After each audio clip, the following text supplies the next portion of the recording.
पहला प्रश्न। भगवान, विश्राम के लिए अनंत आकाश में उड़ने वाला पक्षी घास का छोटा सा घोंसला बनाता है और विश्राम के लिए आदमी ने पहले गुफा खोजी और फिर झोंपड़ा और मकान बनाया, और आप आज अनहद में विश्राम की चर्चा शुरू कर रहे हैं।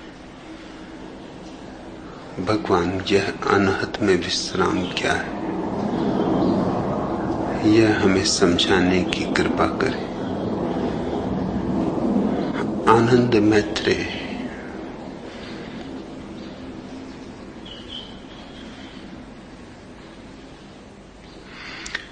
विश्राम के लिए पक्षी घोंसला बनाए, इसमें तो कुछ भी अड़चन नहीं, क्योंकि घोंसले में किया गया विश्राम आकाश में उड़ने की तैयारी का अंग है। आकाश से विरोध नहीं है घोंसले का, घोंसला सहयोगी है, परिपूरक है। सतत तो कोई आकाश में उड़ता नहीं रह सकता, देह तो थकेगी, देह को विश्राम की जरूरत भी पड़ेगी। इसलिए घोंसला शुभ है, सुंदर है, सुखद है। इतना ही स्मरण रहे कि घोंसला आकाश नहीं है, सुबह उड़ जाना है, रैन बसेरा है। लक्ष्य तो आकाश ही है, घोंसला पड़ाव है, गंतव्य, मंजिल वह तो अनंत आकाश है, वह तो सीमाओं के पार जाना है। क्योंकि जहां तक सीमा है वहां तक दुख है, सीमा ही दुख है। सीमा में होना अर्थात कारागृह में होना। जितनी सीमाएं होंगी उतना ही आदमी जंजीरों में होगा। सब सीमाएं टूट जाएं तो सब जंजीरें गिर जाएं। कारागृह से इस मुक्ति के उपाय का नाम ही धर्म है। संसार का अर्थ है कारागृह से चिपट जाना, कारागृह को पकड़ लेना,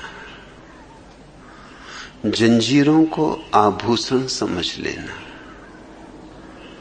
तोड़ने की तो बात दूर, कोई तोड़े तो उसे तोड़ने न देना।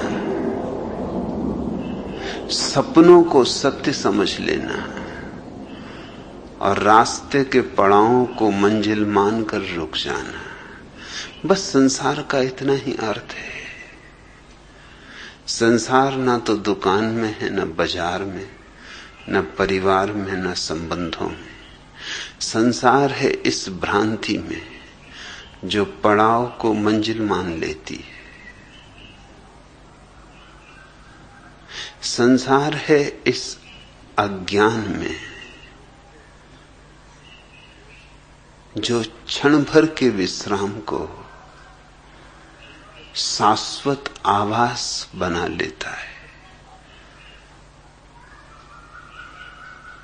घोंसला बनाओ, जरूर बनाओ, सुंदर बनाओ, प्रीतिकर बनाओ, तुम्हारे सृजन की छाप हो उस पर, तुम्हारे व्यक्तित्व के हस्ताक्षर हो उस पर। फिर घोंसला हो कि झोंपड़ा हो कि मकान हो कि महल हो, अपनी सृजनात्मक ऊर्जा उसमें उंडेलो, मगर एक स्मरण कभी न चूके। सतत एक ज्योति बोध की भीतर जलती रहे। यह सराहें आज नहीं कल, कल नहीं परसों, इसे छोड़कर जाना है, जाना ही पड़ेगा। तो जिसे छोड़कर जाना है उसे पकड़ना ही क्यों? रह लो, जी लो, उपयोग कर लो। आग्रह ना हो, आसक्ति ना हो। दो तरह के लोग हैं। एक हैं जो संसार में रहते हैं और संसार में गहन आसक्ति निर्मित कर लेते। दूसरे हैं जो संसार से भाग खड़े होते, जिनको हमने सदियों तक सन्यासी कहा है। थे वे केवल भगोड़े, उन्हें हमने पूजा है, उनकी हमने अर्चना की है, उनके लिए हमने दिए जलाए, धूप बारी, उनके ऊपर हमने फूल चढ़ाए, केसर छिड़की, क्योंकि हमें लगा कि अपूर्व, अद्वितीय, असंभव कार्य उनने कर दिखाया है, हमसे तो छूटता नहीं, और वे छोड़कर चले गए। लेकिन उनसे भी छूटा नहीं है। असल में कहीं पकड़ ना जाएं, इस डर से भाग खड़े हुए। छूटने में और छोड़ने में फर्क है। छूटना तो बोध की प्रक्रिया है, वह तो सम्यक जागरण है, उसकी सहज निष्पत्ति है। दो फकीर एक जंगल में यात्रा करते थे, गुरु और शिष्य। बूढ़ा गुरु, युवा शिष्य। युवा शिष्य बहुत हैरान था। हैरान था इसलिए कि ऐसी बात उसने अपने गुरु में कभी देखी ही न थी। कुछ नई ही बात हो रही थी आज। गुरु बार बार अपनी झोली में हाथ डाल के कुछ टटोल लेता था। थोड़ी देर में फिर झोली में उसका जी अटका था। शिष्य सोचता था कि क्या झोली में है आज। उसे कभी चिंतित नहीं देखा, उसे कभी झोली में बार बार झांकते नहीं देखा। आज क्या माजरा है। फिर सांझ होने लगी, सूरज ढलने लगा। वे कुएं पर हाथ मुंह धोने, थोड़ा विश्राम करने, थोड़ा कलेबा कर लेने को रुके। गुरु पानी भरने लगा। झोला उसने अपने शिष्य को दिया, कहा जरा संभाल के रखना। ऐसा भी उसने कभी कहा न था। झोला यूं ही रख देता था, न मालूम कितने घाटों पर और न मालूम कितने कुओं पर रुकना हुआ था। आज क्या बात है। उत्सुकता जगी। जब गुरु पानी भरने लगा तो शिष्य ने झांक कर झोले में देखा। सोने की एक ईंट झोले में थी। सब राज खुल गया। उसने ईंट को तो निकाल के झोले के बाहर कुएं के पास फेंक दिया एक गड्ढे में, और उसी वजन का एक पत्थर झोले में रख दिया। गुरु ने जल्दी से हाथ मुंह धोया, नाश्ता किया, बीच बीच में झोले पे नजर भी रखी, एक दो बार चेताया भी शिष्य को कि झोले का ख्याल रखना। शिष्य हंसा, उसने का पूरा ख्याल, आप बिल्कुल निष्फिक्र रहे, चिंता की अब कोई बात ही नहीं।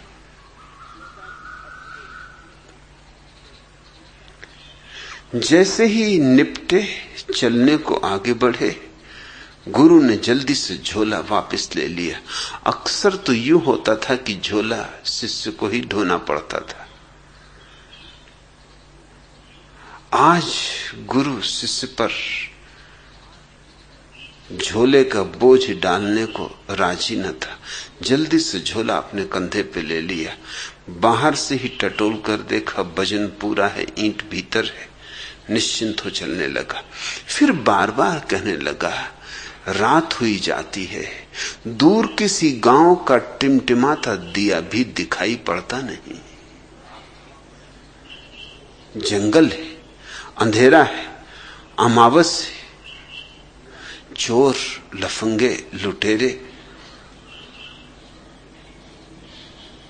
कोई भी दुर्घटना घट सकती है। जब भी गुरु ये कहे, शिष्य हंसे। आखिर गुरु ने 2 मील चलने के बाद पूछा कि तू हंसता क्यों है? शिष्य ने कहा, मैं इसलिए हंसता हूं कि अब आप बिल्कुल निश्चिंत हो जाएं। आपकी चिंता का कारण तो मैं कुएं के पास ही फेंक आया हूं। तब घबरा के गुरु ने झोले में हाथ डाला, देखा तो पत्थर था, सोने की ईंट तो जा चुकी थी। क्षण भर को तो सदमा लगा, छाती की धक धक रुक गई होगी, श्वास ठहरी की ठहरी रह गई होगी, लेकिन फिर बोध भी हुआ। बोध ये हुआ कि 2 मील तक झोले में तो पत्थर था, लेकिन मैं यूं मानकर चलता रहा कि सोने की ईंट है, तो मोह बना रहा। जिंदगी भर भी अगर मैं ये मान के चलता रहता कि सोने की ईंट, तो मोह बना रहता। मोह ईंट में नहीं था, मेरी भ्रांति में था। मोह ईंट में होता तो इन 2 मीलों तक मोह के होने का कोई कारण न था, चिंता की कोई वजह न थी। मेरी आसक्ति मेरे भीतर थी, बाहर की ईंट में नहीं।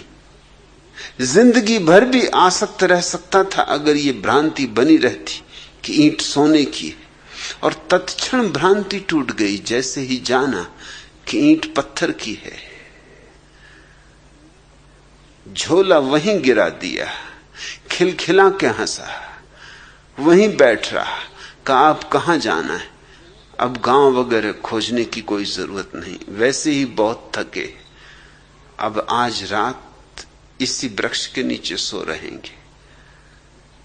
शिष्य ने कहा, अंधेरा है, अमावस है, चोर हैं, लुच्चे हैं, लफंगे हैं, लुटेरे। गुरु ने कहा, रहने दे, अब कुछ भेद नहीं पड़ता। अब अपने पास ईंट ही नहीं, अपने पास सोना ही नहीं, तो लूटने वाला भी क्या लूटेगा। इसे मैं छूटना कहता हूं। छोड़ा नहीं, छूटा। एक बोध जगा, एक समझ गहरी हुई, एक बात साफ हो गई कि सब उपद्रव भीतर है, बाहर नहीं। बाहर तो सिर्फ बहाने हैं, निमित्त, खूंटियां, जिन पर हम अपने भीतर के उपद्रव टांग देते, फिर धन हो, पद हो, प्रतिष्ठा हो, परिवार हो, परिजन हो, मित्र हो, देह हो, मन हो, कोई भी बहाना काम दे देगा।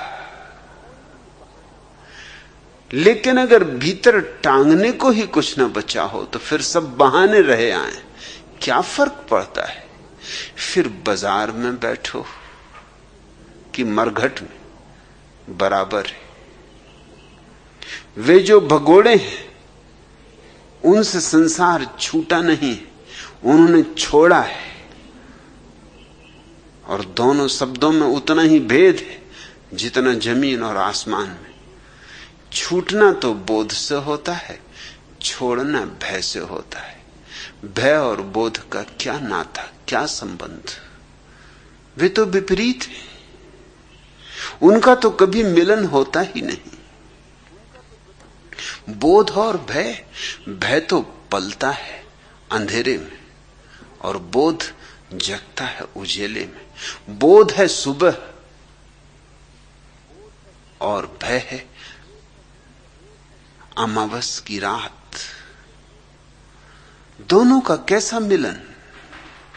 वे जो भाग गए हैं छोड़कर, छिप गए हैं जाकर पहाड़ियों में, गुफाओं में, वे सिर्फ भयभीत हैं, डरे हुए।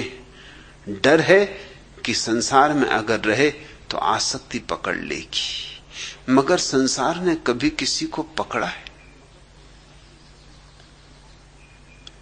तुम कल न मरो, आज मर जाओ तो संसार तुम्हें क्षण भर न रोकेगा कि न जाओ, कि ठहरो, कि कुछ देर तो ठहरो, तुम्हारे बिना कैसे चलूंगा, कि तुम्हारे बिना सब अस्त व्यस्त हो जाएगा, अराजकता हो जाएगी। तुम नहीं तो फिर जिंदगी कहां? रुक जाओ, ठहर जाओ थोड़ी देर और, जरा संभल लेने दो, परिपूरक खोज लेने दो, फिर चले जाना। ऐसी जल्दी क्या है?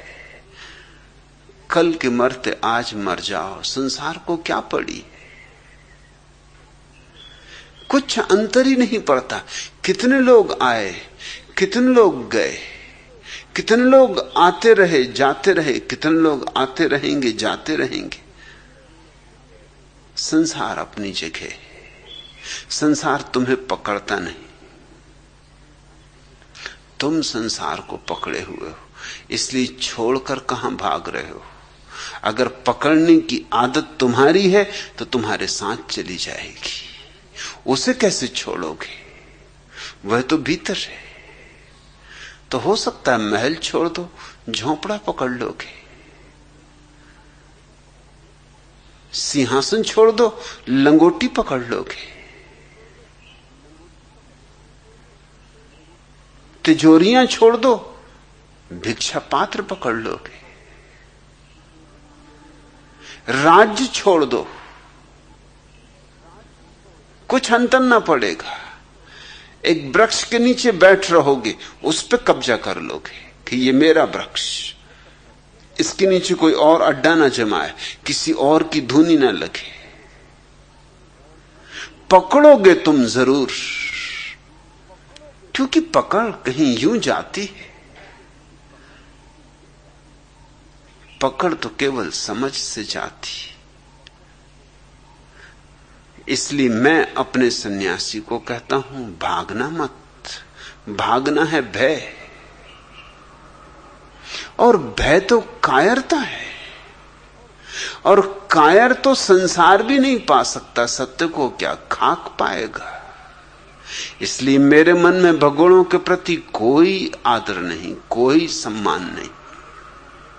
वे चाहे कितने ही बड़े भगोड़े रहे हो, और चाहे उन्होंने कितने ही लोगों को प्रभावित कर दिया हो। लोग तो अपने से विपरीत व्यक्ति से प्रभावित हो जाते। एक आदमी सिर के बल खड़ा हो जाए और भीड़ लग जाएगी। अब यूं सिर के बल खड़ा होना कोई बड़ी बात नहीं, कोई भी मूढ़ कर सकता है। सच तो यह सिवाय मूढ़ के और कौन करेगा? अगर परमात्मा को तुम्हें सिर के बल ही खड़ा करना था तो उसने सिर में टांगें उगा दी होती। परमात्मा शीर्षासन में बहुत उत्सुक नहीं।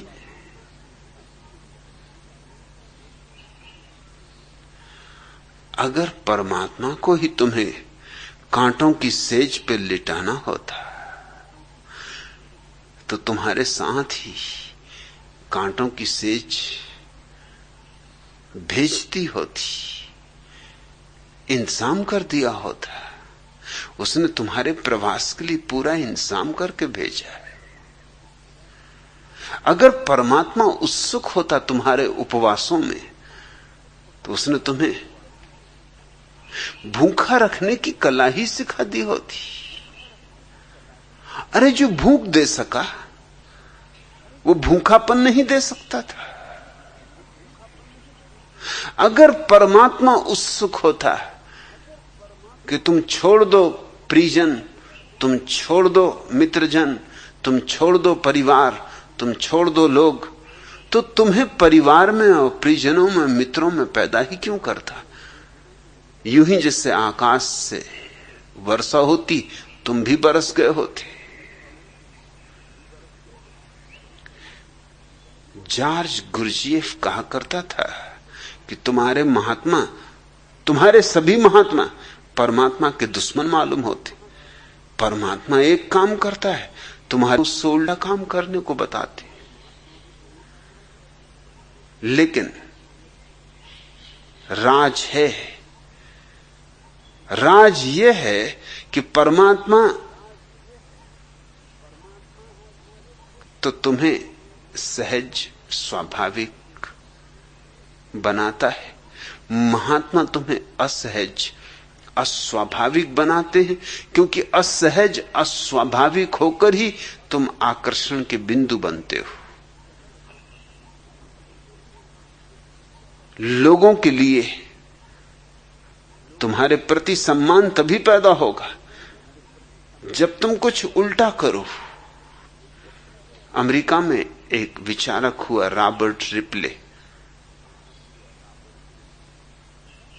वो प्रसिद्ध होना चाहता था। कौन प्रसिद्ध नहीं होना चाहता? चाहता था सारी दुनिया उसे जान ले। गांव में एक बहुत बड़ा सर्कस आया हुआ था। सोचा उसने कि सर्कस इतना प्रसिद्ध है, जग जाहिर है, इसके मैनेजर को जरूर कुछ सूत्र पता होंगे प्रसिद्धि के। तो मैनेजर से उसने अलग से मुलाकात ली और कहा कि मुझे भी कुछ राज बताओ, मैं भी प्रसिद्ध होना चाहता हूं। मैनेजर ने यूं ही मजाक में कहा, सर्कस का ही मैनेजर था, धंधा ही मजाक का था, तमाशबीनी का था। उसने कहा इसमें क्या खास बात है, तुम अपने सिर के आधे बाल कटा लो और चुपचाप बिना कुछ बोले जमीन पर टकटकी बांधे पूरे न्यूयॉर्क की सड़कों पर चक्कर काटते रहो। 3 दिन बाद आना। 3 दिन बाद वो आया तो साथ में अखबारों की बहुत सी कटिंग भी लाया, क्योंकि अखबारों में तस्वीरें ही छप गई।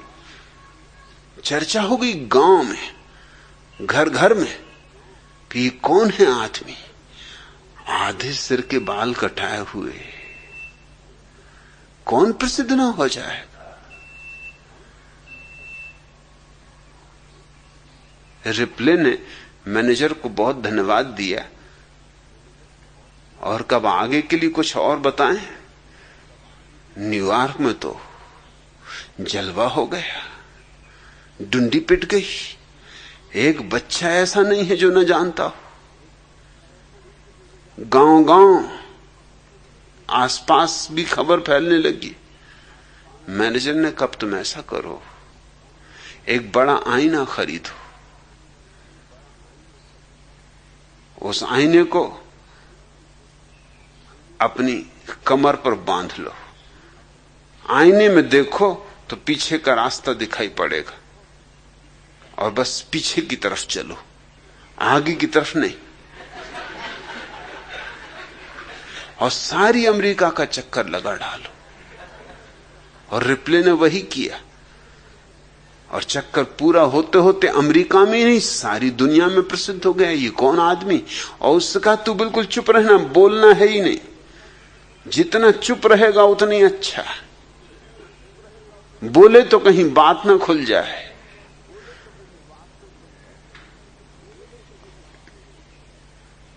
बुद्धिमान आदमी का बोलना अच्छा, बुद्धू का चुप रहना अच्छा, क्योंकि बुद्धू चुप रहे तो बुद्धिमान मालूम होता है। सो रिप्ले बिल्कुल चुप रहा, लाख लोगों ने पूछा, मुस्कुराए, कुछ कहे ही ना। अरे राज की बातें कहीं कही जा सकती, शब्दातीत कहो भी तो कैसे कहो, अनिर्वचनीय। प्रवचन से तो मिलती नहीं, बोलने से तो मिलती नहीं, कहने से तो कही नहीं जाती, हस्तांतरणी नहीं। कोई जानने वाला ही जान ले तो जान ले। और मजा तो तब हुआ जब रिप्ले ने पाया कि कुछ उसके शागिर्द भी पैदा हो गए, उसके पीछे पीछे चलने लगे। उन्होंने भी छोटी छोटी व्यवस्थाएं कर ली, जिससे जैसा दर्पण बन सका ले आया। अकेला नहीं, अब रिप्ले की एक कतार चलने लगी, और वो भी सब चुप। अरे जब गुरु ही चुप तो शिष्य भी चुप।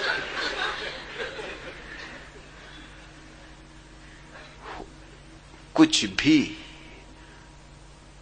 जो सामान्य नहीं है, असामान्य है, जो स्वाभाविक नहीं है, अस्वाभाविक है, उससे लोग प्रभावित होते हैं।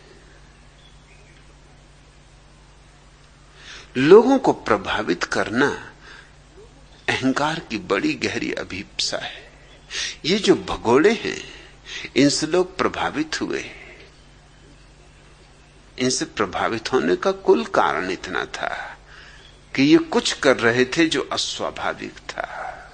स्वाभाविक आदमी से कौन प्रभावित होगा? जापान का एक सम्राट सद्गुरु की तलाश कर रहा था, बहुत तलाश की, सद्गुरु न मिला सो न मिला। जो जो नाम ज्ञात थे, परिचित थे, पहचाने थे, वहां वहां गया, लेकिन तृप्ति न हुई। अपने बूढ़े वजीर से पूछा कि मैं तो युवा हूं, तुम तो बूढ़े हुए, तुम्हें तो कुछ पता होगा, कोई तो ऐसा आदमी होगा।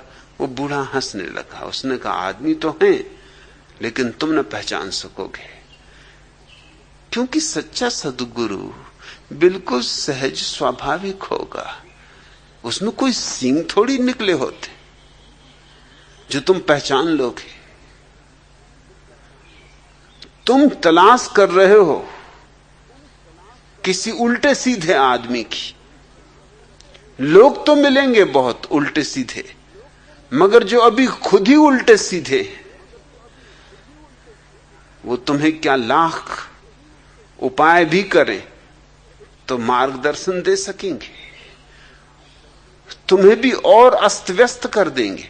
तुम वैसे ही अराजक अवस्था में हो, वो तुम्हें और अराजक कर देंगे।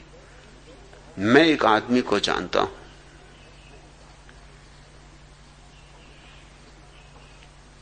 सम्राट तो उत्सुक था, वजीर को कहा मैं चलने को राजी हूं। वे दोनों गए मिलने उस फकीर को।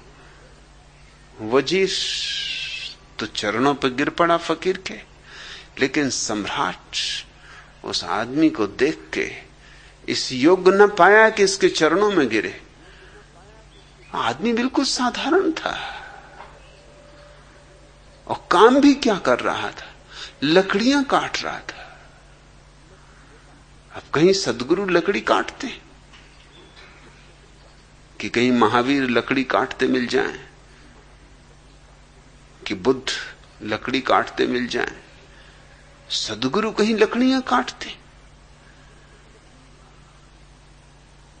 सम्राट ने अपने वजीर से कहा कि यह आदमी लकड़ियां काट रहा है, इसकी क्या खूबी है? वजीर ने कहा इसकी यही खूबी है, इसी से पूछो कि इसकी साधना क्या है। तो पूछा फकीर से कि तेरी साधना क्या है। फकीर कोई और न था, ज़ेन सदगुरु था बुकोज। उसने कहा मेरी कोई साधना नहीं, जब भूख लगती है तो भोजन कर लेता हूं, और जब नींद आती तो सो जाता हूं। मेरी कोई और साधना नहीं। सम्राट ने कहा लेकिन ये कोई साधना हुई? ये भी कोई साधना हुई? यह तो हम सभी करते हैं, जब भूख लगती भोजन करते, जब नींद आती सो जाते।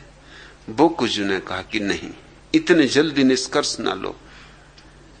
कई बार तुम्हें भूख नहीं लगती और तुम भोजन करते हो, और कई बार तुम्हें भूख लगती है और तुम भोजन नहीं करते, और कई बार तुम्हें नींद आती है और तुम सोते नहीं, और कई बार तुम्हें नींद नहीं आती और तुम सोने की चेष्टा करते हो। इतना ही नहीं, तुम जब भोजन करते हो तब और भी 1000 काम करते हो। यंत्रवत भोजन करते रहते हो और मन न मालूम किन किन लोकों में भागा रहता है।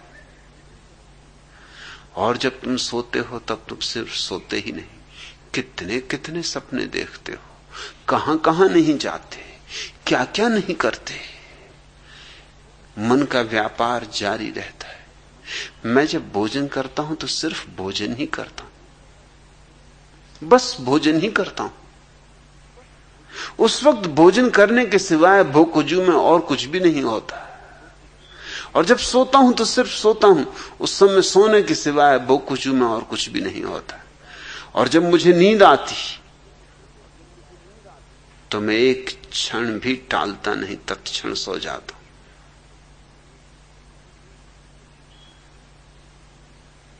बोकुजू के संबंध में कहानियां हैं कि कभी कभी बीच प्रवचन में देते सो जाता था।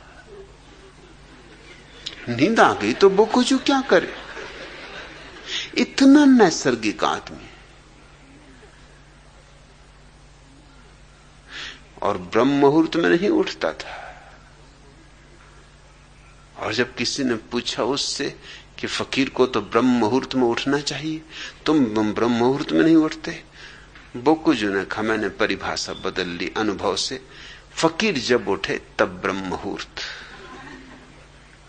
जब नींद खुले तो भीतर का ब्रह्म जागना चाहता है, ये ब्रह्म मुहूर्त।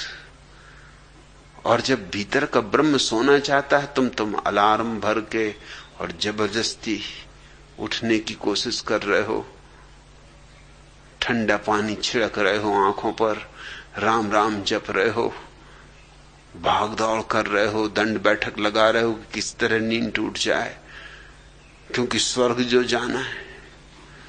ब्रह्म मुहूर्त में जगे बिना स्वर्ग तो जा ना सकोगे।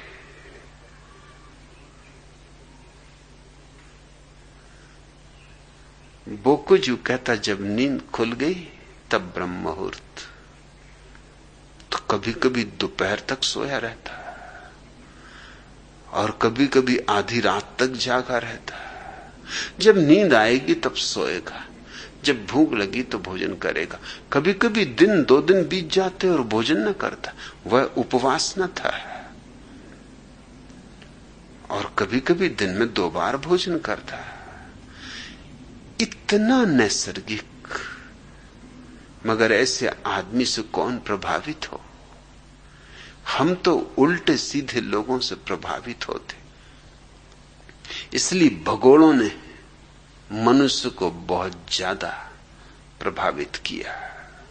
वे हमसे उल्टे थे, और हमसे उल्टे थे इसलिए मैं तुमसे कहता हूं हमसे जरा भी भिन्न न थे। हम जैसे ही थे, बस हम पैर के बल खड़े हैं, वो सिर के बल खड़े थे। हम सोने के पीछे दीवाने, वो डरते थे कि कहीं सोना छू ना जाए।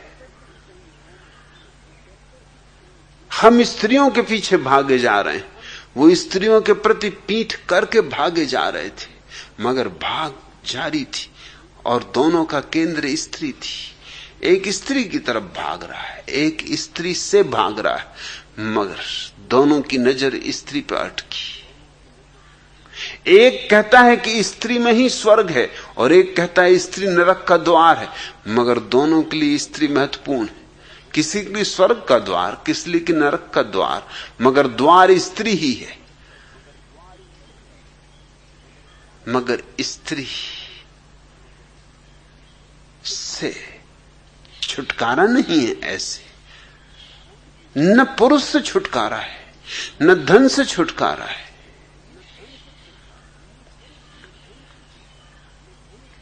विश्राम बनाने के लिए, विराम में जाने के लिए पक्षी घोंसले बनाते हैं, मनुष्य झोंपड़े बनाते हैं या महल बनाते हैं। कुछ बुरा नहीं, बस इतनी ही याद रहे कि उन सीमाओं में आबद्ध न हो जाना। वे सीमाएं तुम्हारी सीमाएं नहीं, कोई सीमा तुम्हारी सीमा नहीं।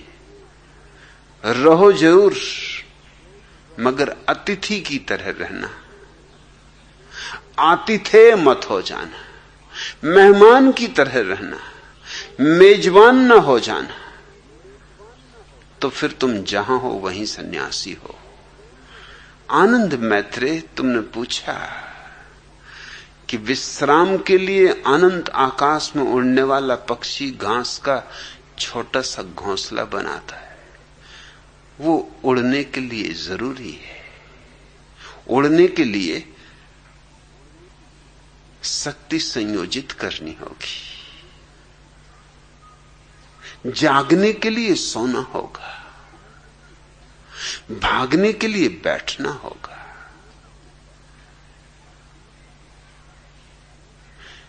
नहीं तो ऊर्जा विनष्ट हो जाएगी। वह घोंसला आकाश का दुश्मन नहीं, संगी साथी है, आकाश का हिस्सा है, आकाश ही है। मगर कोई पक्षी घोंसले को पकड़ के नहीं बैठ जाता। तुमने देखा, अंडे फूटते हैं, नए पक्षी पैदा होते हैं, रुकते हैं तब तक घोंसले में जब तक उड़ने के योग नहीं हो जाते, और जिस दिन उड़े कि उड़े, फिर लौट कर आते ही नहीं।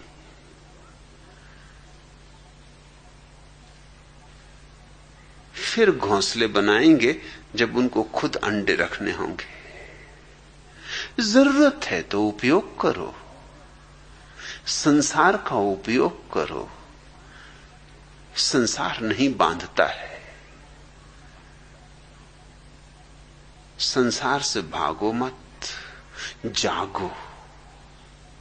तुम कहते हो और विश्राम के लिए आदमी ने पहले गुफा खोजी, फिर झोंपड़ा मकान बनाया, और आज आप अनहद में विश्राम की चर्चा शुरू कर रहे हैं। ये अनहद में विश्राम अंतिम विश्राम है, ये आखिरी घोंसला है। फिर उसके पार और मकान नहीं बनाने पड़ते। शाश्वत घर मिल गया, फिर क्या मिट्टी के घरगुले बनाने, क्या फिर रेत के मकान बनाने जो अभी बनाए और अभी गिरे, फिर क्या क्षणभंगुर में समय को व्यतीत करना है और व्यर्थ करना है। अनहद में विश्राम दरिया की इस अद्भुत सूचना का अंग है। जात हमारी ब्रह्म है, माता पिता है राम, ग्रह हमारा शून्य में, अनहद में विश्राम। इस सूत्र को समझ लो, यह सूत्र सन्यास का सार है। जात हमारी ब्रह्म है। जात का अर्थ होता है जहां से हम जन्मे। जो हमारा वास्तविक जीवन स्रोत है। इसलिए तुम्हारी जात हिंदू नहीं और मुसलमान नहीं और ईसाई नहीं, क्योंकि बच्चा जब पैदा होता है उसे पता ही नहीं होता कि हिंदू है कि ईसाई है कि मुसलमान। बच्चा जब पैदा होता है तो न तो संस्कृत बोलता है, न अरबी बोलता है, न लैटिन, न ग्रीक। मैंने सुना है एक फ्रेंच दंपति जिनके बच्चे पैदा नहीं होते थे,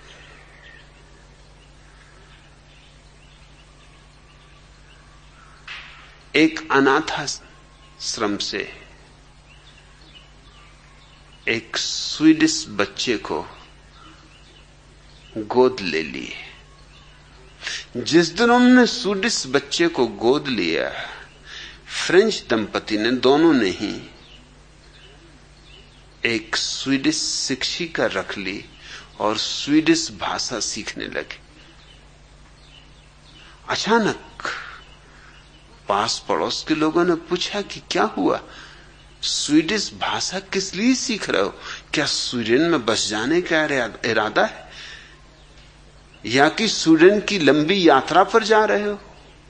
उन्होंने कहा नहीं नहीं, एक स्वीडिश बच्चे को गोद लिया है। इसके पहले कि वो बड़ा हो और स्वीडिश भाषा में बोलना शुरू करे, हमें कम से कम स्वीडिश तो सीख लेनी चाहिए। नहीं तो हम समझेंगे क्या खाक कि वो क्या बोल रहा है। बच्चे ना तो स्वीडिश बोलते, ना फ्रेंच, ना हिंदी, ना अंग्रेजी। बच्चों की कोई भाषा नहीं होती, शून्य उनकी भाषा होती, मौन उनकी भाषा होती, और उनकी कोई जात नहीं होती। हिंदू नहीं, मुसलमान नहीं, ईसाई नहीं, सब जातें हम थोप देते हैं। और क्या गजब हुआ है, जातों पर जाते थोपे चले जाते। हिंदू होने से ही काम नहीं चलता,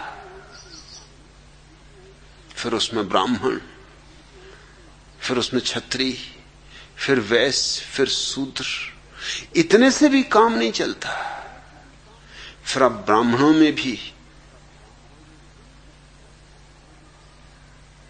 कोकणस्थ और देशस्थ।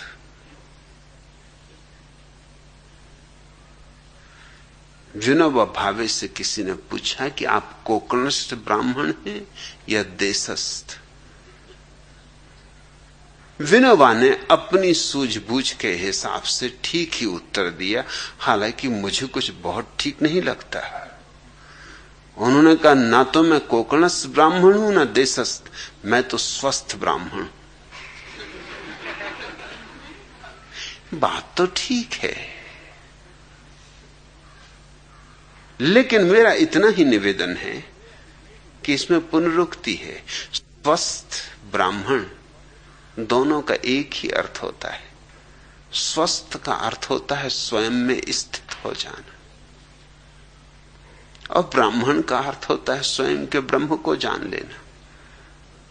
इसलिए स्वस्थ ब्राह्मण एक ही बात को कहने के लिए दो शब्द उपयोग कर रहे हो, उचित नहीं है। ब्राह्मण होना काफी है, स्वस्थ होना काफी है।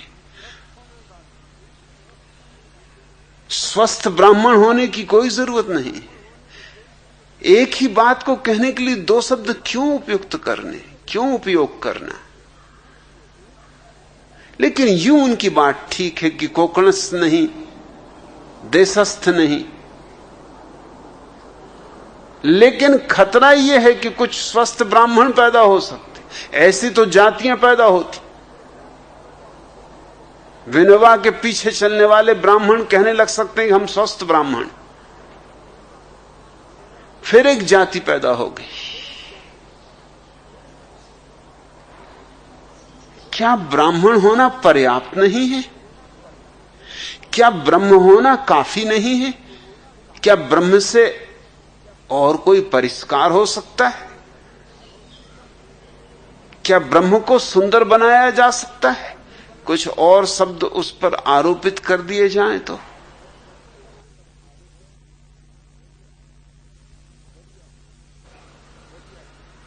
दरिया ठीक कहते हैं, जात हमारी ब्रह्म। तो न तो हम हिंदू हैं, न मुसलमान, न ईसाई, न ब्राह्मण, न शूद्र, न क्षत्रिय, न वैश्य। हम ब्रह्म से आए। ब्रह्म का अर्थ है जीवन का स्रोत, इस विराट अस्तित्व का मूल स्रोत। उस ब्रह्म से हमारा आना हुआ है और उसी में हमें लौट जाना है। और जिसने इन दोनों के बीच, आने और जाने के बीच, आवागमन के बीच उसको पहचान लिया, फिर उसका आवागमन मिट जाता है। जिसने जन्म और मृत्यु के बीच अपने भीतर के ब्रह्म को पहचान लिया, फिर उसे दोबारा आने की कोई जरूरत नहीं रह जाती। ये जीवन है ही इसलिए पाठशाला है कि हम अपने भीतर के ब्रह्म के प्रति सजग हो सके, जाग सके, पहचान सके। पहचान के लिए एक गणित ख्याल में रखना। मछली सागर में पैदा होती, लेकिन जब तक सागर में रहेगी उसे पता ही नहीं चलेगा कि सागर क्या है। खींच लो सागर से, कहो किसी मछुए से निकाल ले मछली को सागर के बाहर, छोड़ दो तट पर, धूप में, तपी हुई रेत पर, तड़फने दो थोड़ा, और फिर उसे वापस सागर में छोड़ दो। मछली वही है, सागर वही है, लेकिन सब बात बदल गई। अब मछली जानती कि सागर क्या है, पहले नहीं जानती थी। अब बोध हुआ, अब पता चला कि सागर ही मेरा जीवन है, मेरा आनंद है, मेरा उत्सव है। अब पता चला सागर ही मेरा संगीत है, सागर ही मेरा नृत्य है। सागर से क्षण भर को छूटना और नरक और पीड़ा और दुर्दिन और दुर्भाग्य की शुरुआत। हम ब्रह्म के सागर से आते मछलियां हैं जो संसार के तट पर फेंक दी गई, जानबूझकर फेंकी गई ताकि पाठ सीख लें। पाठ सीखने का एक ही उपाय है कि थोड़ी देर के लिए बिछड़न हो जाए। अगर मिलन कभी टूटे ही ना तो बोध नहीं होता। एक बहुत बड़े अमीर ने जीवन के अंतिम दिनों में तय किया कि सब मैंने पा लिया, धन, पद, प्रतिष्ठा, हीरों के ढेर लग गए, लेकिन सुख तो मैंने जाना नहीं, क्षण भर को न जाना। धन को पाने में दुख उठाया, धन पाके कुछ सुख मिलता नहीं। धन तो है लेकिन सुख कहां। और जीवन की अंतिम घड़ी पास आने लगी, सूरज ढलने लगा है, अब ढला तब ढला, ये उतरने लगा पश्चिम में सूरज, कभी भी रात आ जाएगी। इसके पहले कि मौत आए सुख को तो जानना ही है। तो उसने एक बहुत बड़ी झोली में बहुमूल्य हीरे जवारात भरे, अपने घोड़े पर सवार हुआ, बहुत फकीरों के पास गया और फकीरों से कहा ये सारा धन देने को तैयार, सुख की एक झलक दिखा दो। मगर कौन सुख की झलक दिखाए, कैसे सुख की झलक दिखाए? उत्सुक तो फकीर भी थे उसके धन को लेने में, और जो उसके धन को लेने में उत्सुक थे वे क्या खाक सुख की झलक दिखाएंगे? अभी तो उनको खुद भी झलक नहीं मिली। अभी तो वो भी सोच रहे हैं कि धन मिल जाए तो शायद झलक मिले, और आंख के होते हुए अंधे हैं। इस आदमी को धन मिल गया और धन का झोला लिए घूम रहा है कि मैं देने को तैयार हूं किसी को भी एक झलक, बस एक झलक, एक नजर भर के देख लूं सुख क्या है कि सब निछावर कर दूंगा। फिर एक सूफी फकीर की उसको खबर मिली। लोगों ने कहा हम तो न दे सकेंगे झलक, सच तो यह है कि तुम्हारा धन देख के हमारे भीतर तुमने लालच जगा दी, हमारी न मालूम कितने दिनों की तपस्या और साधना डगमगा दी। तुम भागो यहां से, ले जाओ अपना धन। हम पहुंचे ही जा रहे थे कि तुमने चुका दिया।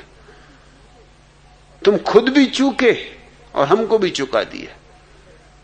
हाँ, एक फकीर है, वो जरा उल्टा सीधा फकीर है, शायद वही तुम्हारे काम आए। तो गया धनपति, अपने घोड़े को रोका उस फकीर के वृक्ष के नीचे, फकीर को अपनी पूरी कथा सुनाई। फकीर ने गौर से सुनी। धनपति ने अपना झोला भी खोल के दिखाया। हीरे जवारातों का ढेर था उसमें, अरबों खरबों के होंगे। फकीर ने कहा झोला बंद कर। झोला धनपति ने बंद किया। लगा कि फकीर है तो कुछ पहुंचा हुआ, और दूसरे फकीरों को तो झोले में एकदम रस आ गया था। एकदम उनकी आंखों से लार टपकने लगी थी। वो तो भूल ही गए थे इसको सुख देने की बात। वो तो खुद ही के सुख पाने की आकांक्षा में तल्लीन हो गए थे। इस फकीर ने कहा बंद कर ये कचरे को, झोला बंद कर। फिर कुछ सुख दिखाने की बात बने। धनपति ने झोला बंद किया। ये फकीर जचा, जिसने जीवन भर धन इकट्ठा किया उसको ऐसी आदमी जचता है। और जैसे उसने झोला बंद करके एक तरफ रखा, फकीर उठा और झोला लेके भाग खड़ा हुआ। एक क्षण को तो धनपति को कुछ समझ में नहीं आया कि क्या हो रहा है। किम कर्तव्य विमूढ़ खड़ा रह गया। जब होश आया तब तक तो फकीर ये गया वो गया, 9 तो 11 हो गया। उसको तो जगह परिचित थी, वो जंगल परिचित था, वो पास में ही बसा गांव परिचित था। इस धनपति को सब अपरिचित था। भागा एकदम उसके पीछे, बेतहासा भागा, घोड़े को भी छोड़ गया, भूल ही गया घोड़े की बात। चिल्लाता हुआ कि लुट गया, बर्बाद हो गया, मेरी जिंदगी भर की मेहनत पे पानी फेर दिया। अरे ये कोई फकीर नहीं है, ये बदमाश है, लुच्चा है, चोर है। चिल्लाता जाए, भागता जाए, पकड़ो पकड़ो। सारा गांव खड़े होकर देख रहा था। गांव तो फकीर को जानता था, वो कई कर्तव्य इस तरह के पहले कर चुका था। उसके कामों से तो लोग परिचित थे कि वो कुछ उल्टा सीधा करता है, कुछ किया होगा। कोई पकड़ने में उत्सुक नहीं दिखाई पड़ रहा था। और धनपति और भी हैरान था। फिर तो वो गालियां पूरे गांव को देने लगा कि पूरा गांव बदमाशों का, लुच्चों का है। ये फकीर तुम्हारा नेता है या क्या बात है? पकड़ते क्यों नहीं? लोग हंस रहे थे, खिलखिला रहे थे। मैं उसके प्राणों पे बनी थी। हाँफता भागता फकीर का पीछा करता रहा। फकीर वापस पहुंच गया उसी झाड़ के नीचे जहां घोड़ा खड़ा था। अब भी झोले को वहीं रख दिया जहां से उठाया था, झाड़ के पीछे जाके खड़ा हो गया छिपकर। थोड़ी ही दो बाद धनपति भी हाँफता, पसीने से लथपथ, जिंदगी में कभी ऐसा दौड़ा नहीं था, मौका ही ना आया था। झोला देखा, एकदम उठा के छाती से लगा लिया और कहा कि हे परमात्मा, धन्य है तू। किन शब्दों में तेरा आभार करूं। आत्मा को ऐसी शांति मिल रही, ऐसा सुख मिल रहा, कभी नहीं मिल रहा। फकीर बोला मिला, चलो थोड़ा दर्शन तो हुआ, झलक मिली। ये धनपति को पता नहीं था कि वो झाड़ के पीछे छिपा। फकीर बाहर आ गया, अपनी जगह बैठ गया। उसने कहा देख, तू कहता था झलक दिखा दो, दिखा दी, अब अपने घर जा, अब आगे काम तू कर। तब धनपति को बोध आया, चरणों पर गिरा, कहा कि मैं पहचाना नहीं। लुच्चा लफंगा चिल्लाया, गालियां दी, पूरे गांव को गालियां दी। अब मैं समझा कि वो गांव के लोग क्यों तुम्हें नहीं पकड़ रहे थे, वो तुम्हें जानते होंगे, मगर तुमने क्या गजब किया। फकीर ने कहा इसके सिवाय कोई रास्ता नहीं था, यही परमात्मा की विधि है और यही समस्त सद्गुरुओं की विधि है। तुमसे जब तक हटा ना लिया जाए तब तक तुम्हें पता ही नहीं चलेगा। अचानक तुम्हें सुख मिल गया, ये झोला तो तुम्हारे पास सदा से था। पहले छाती से लगा कि परमात्मा को धन्यवाद नहीं दिया, आज क्यों धन्यवाद दे रहे हो? थोड़ी देर को मछली सागर से छूट गई। ये संसार एक शिक्षण की व्यवस्था है, इसलिए जिनने तुमसे कहा है संसार छोड़ दो, वो वही लोग हैं जो तुम्हारे बच्चों को समझाएं कि स्कूल छोड़ दो। भाग खड़े हो, ये स्कूल है, इसे छोड़ना नहीं है, यहां कुछ सीखना है, यहां परमात्मा से विरह हो गया हमारा।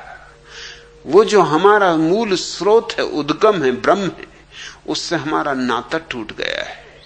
इस विरह को भोगना है ताकि फिर से मिलन की संभावना बन सके, और विरह के बाद जो मिलन है उसका मजा ही और है। जात हमारी ब्रह्म है, माता पिता है राम। जात भी हमने खो दी, न मालूम क्या क्या बन के बैठ गए। जमीन पर कोई 300 धर्म है और 300 धर्मों में कम से कम 3000 छोटी छोटी जातियां, उपजातियां, और न मालूम क्या क्या, कितना जाल फैला दिया है। और जिनको हम भले लोग कहें, उनके भीतर भी वही जाल है। शंकराचार्य जैसे व्यक्ति को, जिनको भारतीय सोचते हैं वेदांत की पराकाष्ठा, उनको भी एक शूद्र ने छू दिया तो वो नाराज हो गए। शंकराचार्य पानी फेर दिया सब वेदांत पर, भूल गए सब बकवास कि जगत माया है और ब्रह्म सत्य है। तत्क्षण पता चला शूद्र सत्य है, ब्रह्म वगैरह कोई सत्य नहीं। एक शूद्र ने छू दिया, भूल गए ज्ञान, भूल गए चौकड़ी, एकदम क्रुद्ध हो गए और कहा कि मूढ़, शूद्र होकर तुझे इतनी समझ नहीं कि ब्राह्मण को छू दिया।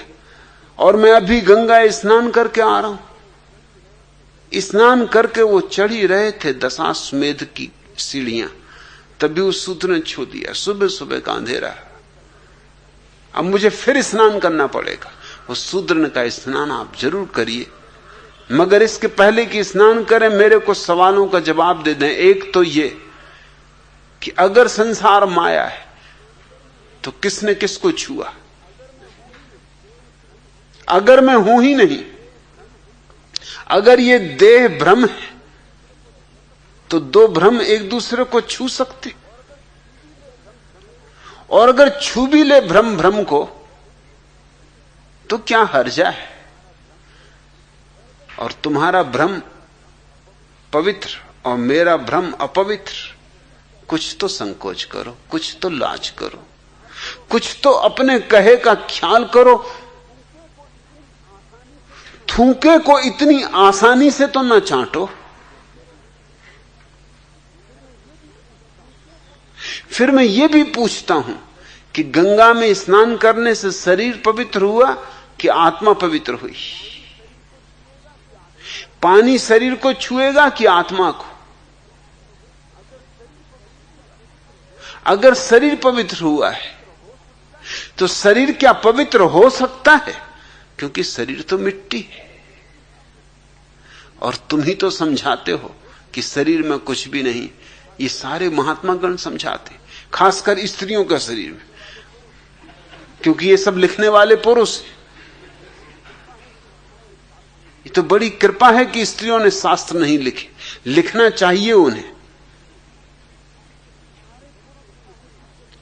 सारे पुरुष हैं लिखने वाले, स्त्रियों को तो पढ़ने भी नहीं देते। उनके लिए तो बना दिया है कुछ अलग ही हिसाब। रामायण पढ़ो, सत्यनारायण की कथा पढ़ो, कूड़ा करकट, उपनिषद नहीं। जो कीमती है वह नहीं। क्या स्त्री बुद्धि समझेगी कीमती को? वो तो पुरुषों की बात है। पुरुष पढ़ेंगे उपनिषद और स्त्रियां बाबा तुलसीदास की चौपाइयां रटेंगी। और उन्हीं बाबा तुलसीदास की जो कह गए स्त्रियों को कि ढोल गंवार शूद्र पशु नारी, ये सब ताड़न के अधिकारी, स्त्रियां इन्हीं को घोंट रही। स्त्रियों को वेद पढ़ने की मनाही, और पुरुष स्त्रियों के संबंध में क्या क्या कहते रहे कि स्त्री का शरीर है क्या? मांस, मज्जा, मवाद, खून, वात, पित्त, कफ। जैसे पुरुष के शरीर में कोई हीरे जवाहरात, स्वर्ण भस्मी। ये पुरुष का शरीर आता कहां से? ये आता है स्त्री के गर्भ से। वही वात, पित्त, कफ। लेकिन स्त्री का शरीर सिर्फ मलमूत्र और पुरुष का शरीर जीवन जल। जी भर के पियो।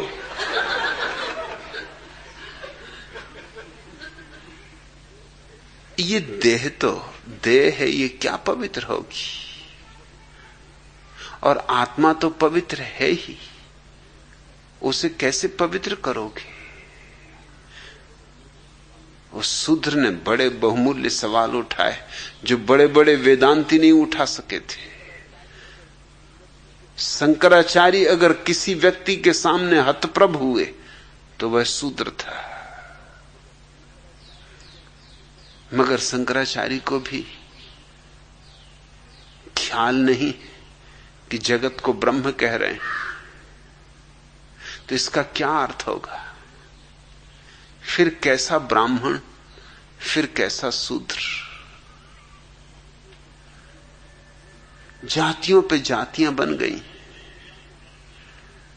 बड़ी सेवा में रत हैं लोग, बड़े धार्मिक कार्यों में लगे, मगर मौलिक भ्रांतियां वही की वही।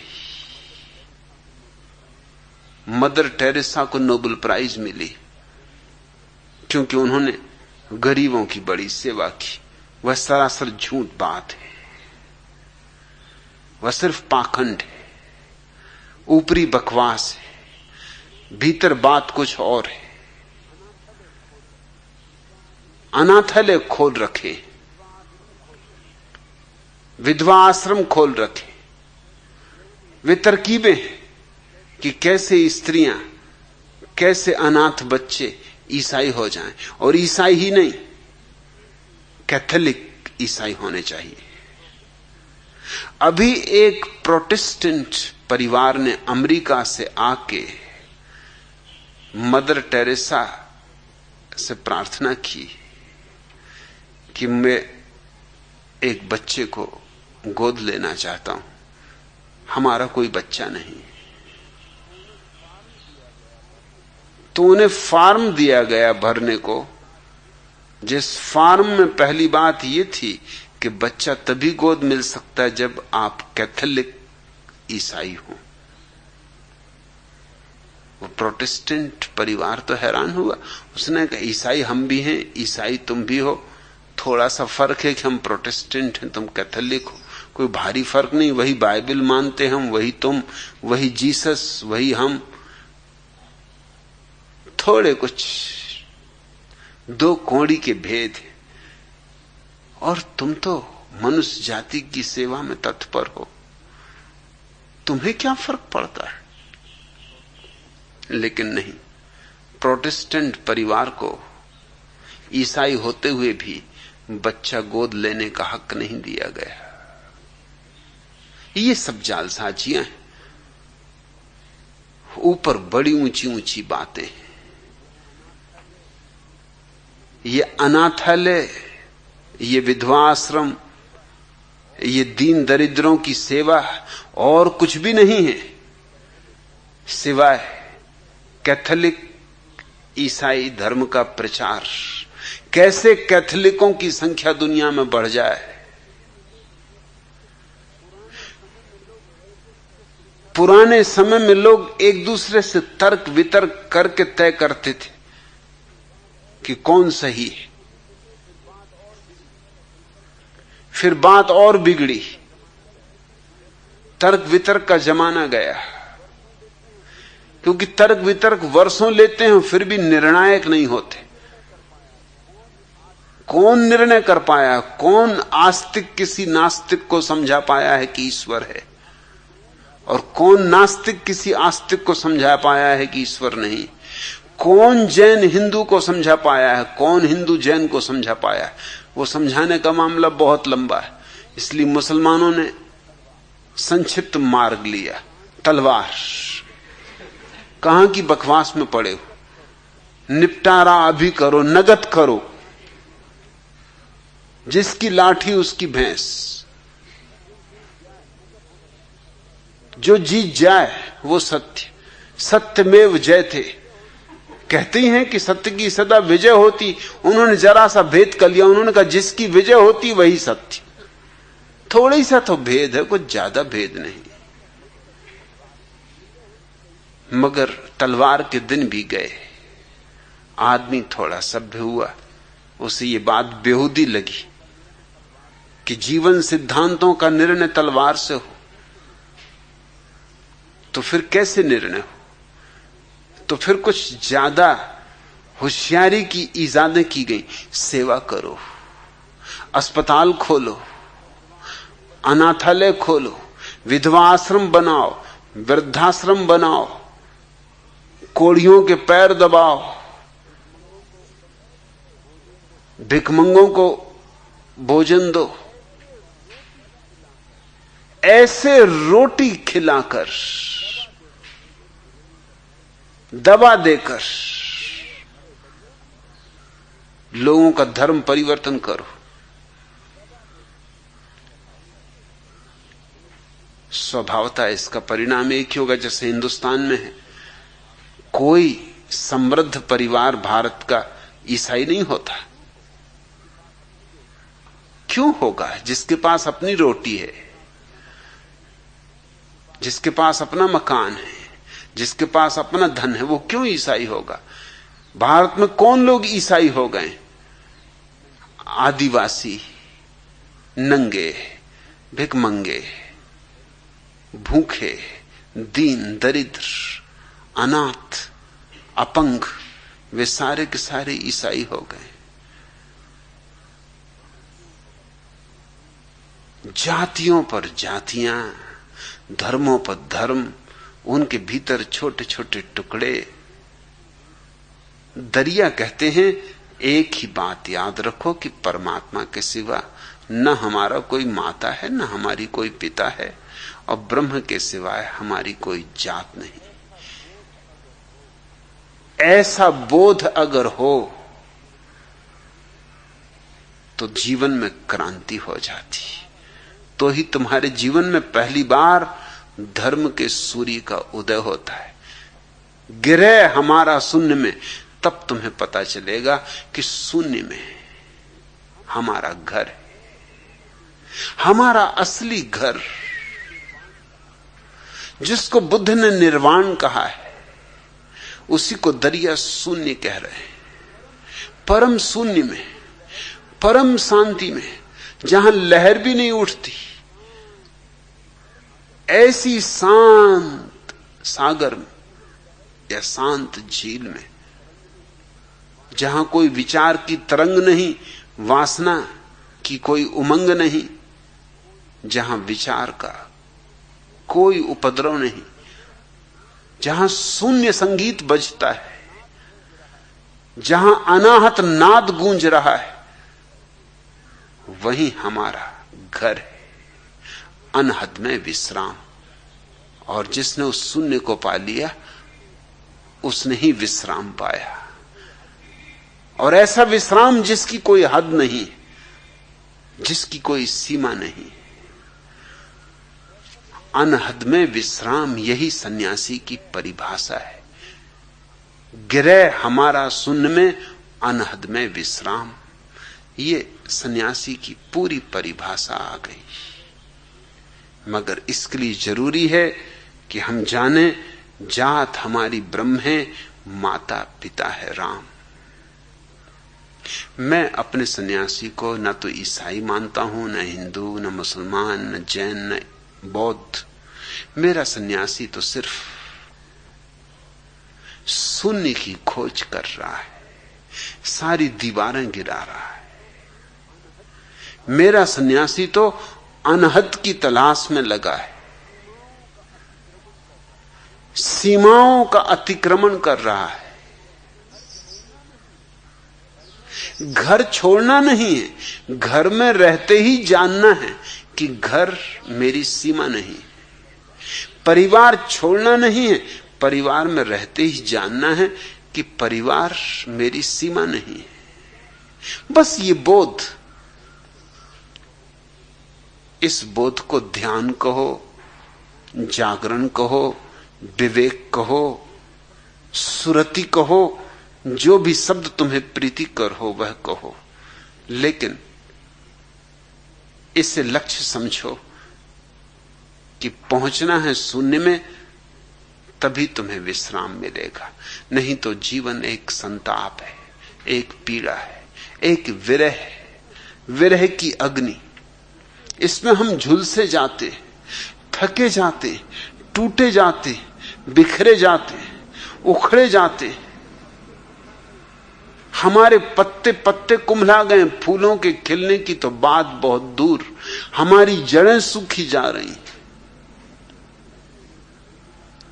और जैसे ही किसी ने शून्य में अपनी जड़ें जमा ली, तत्क्षण हरियाली छा जाती, फूल उमग आते, वसंत आ जाता है, बहार आ जाती, फूलों में गंध आ जाती, भंवरे गीत गाने लगते, मधुमक्खियां गुंजार करने लगती। उस उत्सव की घड़ी में जानना कि जीवन कृतार्थ हुआ है। उसके पूर्व हम व्यर्थ ही जी रहे, उसके बाद ही जीना जीना है, उसके बाद ही मरना मरना है, उसके बाद जीने में भी मजा है और मरने में भी मजा है।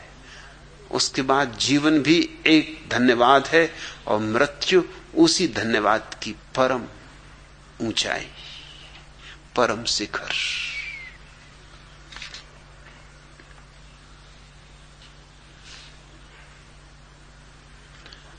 दूसरा प्रश्न, भगवान, क्या किसी संत के दिए हुए मंत्र को दोहराने से हम मुक्ति नहीं पा सकते? बेशक वह संत जीवित हो या नहीं, अगर मुक्ति नहीं तो कुछ अधिक आध्यात्मिक विकास तो होगा या नहीं? और क्या यह सच है कि कभी कोई मंत्र के शब्दों का मतलब जानने की कोशिश नहीं करनी चाहिए, क्योंकि मतलब जानने से तो सिर्फ यही ही होगा कि मन सोच विचार और कल्पना में भाग लेने लगेगा। मैं इसलिए ये सवाल पूछ रहा हूं क्योंकि मैंने सुना है कि आप मंत्र के बहुत खिलाफ हैं और कहते हैं कि मंत्र जपना सिर्फ बेवकूफों और मूर्खों के लिए है। नवल किशोर डीडी।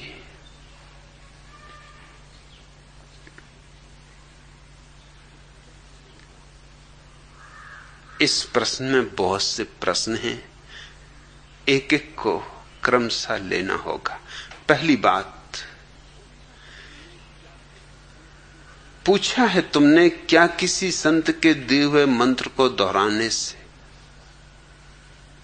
हम मुक्ति नहीं पा सकते? मुक्ति पाई नहीं जाती है। मुक्ति कोई उपलब्धि नहीं है, अनावरण है। मुक्ति कोई गंतव्य नहीं है, कोई दूर की मंजिल नहीं है जहां तक चल के पहुंचना है। मुक्ति हमारा स्वभाव है, जात हमारी ब्रह्म है, माता पिता है राम, गिरह हमारा शून्य में, अनहद में विश्राम। मुक्ति हमारा स्वभाव है। इसलिए मुक्ति को पाने की भाषा में मत सोचना। पाने की भाषा लोभ की भाषा है, और जहां लोभ है वहां मुक्ति नहीं।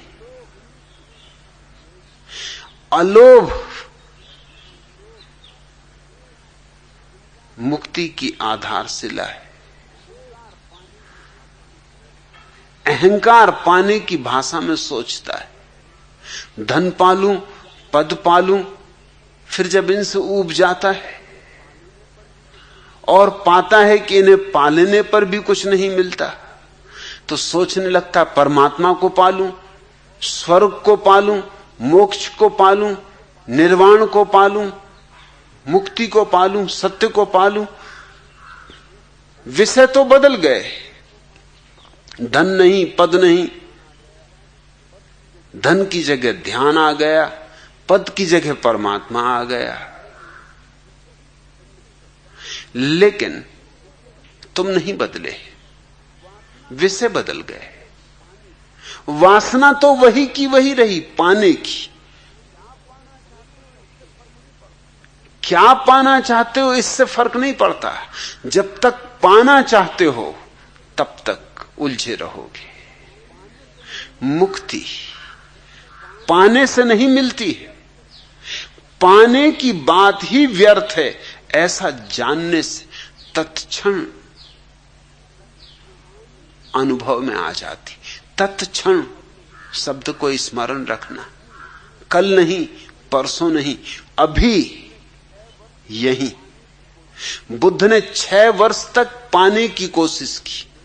स्वाभाविक, आदमी लोभ की दुनिया में जीता है, तो जिस तरह धन और पद को पाते थे, सोचा इसी तरह मुक्ति को पालेंगे। 6 वर्ष तक सतत चेष्टा की, सब किया जो लोगों ने कहा कि करो, जिनको तुम कह रहे हो संत। किसी ने मंत्र दिए तो मंत्र दोहराए, किसी ने उपवास करवाया तो उपवास किया, और किसी ने सिर के बल खड़े होने के कहा तो सिर के बल खड़े रहे। तपश्चर्या तो तपश्चर्या। सुंदर देह थी, राजकुमार थे, सूख कर कांटा हो गए। एक मूढ़ ने बता दिया कि धीरे धीरे भोजन को कम करो, इतना कम करो क्रमशः कि बस एक चावल का दाना ही भोजन रह जाए। इस तरह कम करते करते करते एक चावल का दाना रह जाए, फिर धीरे धीरे बढ़ाना 2 चावल के दाने, 3 चावल के दाने। जिस दिन एक चावल का दाना रह गया, बुद्ध इतने कमजोर हो गए कि निरंजना नदी को पार करते थे, पार न कर सके। मैं निरंजना को देखने गया था सिर्फ इसीलिए कि कैसी नदी है जिसको बुद्ध पार न कर सके। भवसागर पार कर गए और निरंजना पार न कर सके। देखा तो बहुत चौंका, नदी नहीं है, नाला है। गर्मी के दिन थे, बिल्कुल सूखा था। कोई भी पार कर जाए, छोटा बच्चा पार कर जाए, कोई तैरने वगैरह की भी जरूरत नहीं थी। घुटने घुटने पानी भी नहीं था। ये बुद्ध क्यों पार नहीं कर सके? कमजोर इतने हो गए थे। कि निरंजना के किनारे पर एक वृक्ष की जड़ को पकड़ के किसी तरह अपने को अटकाए रहे। जब थोड़ी सी ताकत आई तो किसी तरह सड़क के घाट पे चढ़े। उस घड़ी वृक्ष की जड़ को पकड़े हुए उन्हें यह ख्याल आया कि ये मैंने क्या किया। देह भी गमा बैठा, आत्मा तो मिली नहीं। और मैंने ये कभी सोचा ही नहीं कि देह को गमाने से आत्मा के मिलने का तर्क क्या है। निरंजना नदी तो पार नहीं कर सकता हूं, ये छोटी सी नदी, तो ये जीवन का इतना बड़ा भवसागर कैसे पार करूंगा। ये घटना बड़ी क्रांतिकारी सिद्ध हुई। उन्होंने उसी क्षण वो जो 6 साल व्यर्थ की दौड़ धूप की थी छोड़ दी। धन और पद की दौड़ तो पहले ही छोड़ चुके थे। उस संध्या मोक्ष की दौड़ भी छोड़ दी। नवल किशोर, ये घटना बहुत विचारणीय है। दौड़ ही ना रही। उस सांझ जब वो सोए, पूर्णिमा की रात थी और चित्त पहली दफा अनहत के विश्राम को उपलब्ध हुआ था। क्योंकि जहां दौड़ नहीं वहां विश्राम है। चाहे शरीर से ना भी दौड़ो, अगर मन से भी दौड़ रहे हो तो भी तो थकान होती, मन भी तो थकता है। अब कोई दौड़ ही ना थी, कुछ पाना ही ना था, सब व्यर्थ है, कुछ भी पाना नहीं। जो है जैसा है उससे ही राजी हो रहे। इसको बुद्ध ने तथाता कहा है। जो है जैसा है ठीक है। उस संध्या तथाता के इस भाव में ही सोए। बाद में कहा कि वो पहली रात थी जब सच में मैं सोया। विश्राम परिपूर्ण था, एक सपना भी ना आया। क्योंकि जब चाह ही ना रही तो सपने कहां से आए। सपने तो चाह की ही छाया है जो नींद में पड़ती।